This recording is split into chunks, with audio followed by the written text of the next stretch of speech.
كنسنا المعقر. تفضل تفضل هنا.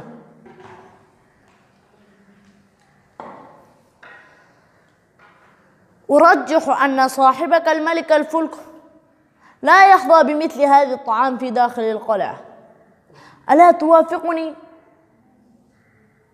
اسقه الماء يا برنقش، لعل الكنس بحاجة إلى الشراب. اشرب اشرب ولا تخف، ليس مسموما. السم سلاح الجبناء،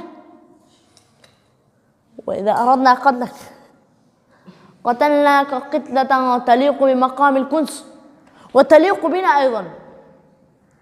إنه من جنسك، فرنجي واسمه برنقش.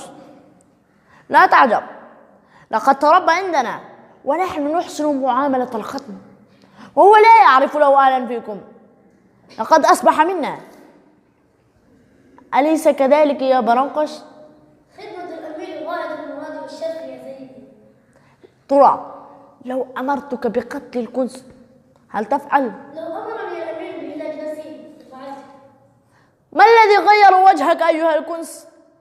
أخشية القتل أم خشية أن تقتل بيد قادم من جنسك فتكون ميتة لا مجد فيها؟ لا تخف، ولكن ادعو الله أن يلهمك صاحبك الملك الفلك بعض الحكمة فيسلمنا الحصن. لا يسلمك الحصن، ربما حقن بذلك دمك ودمه.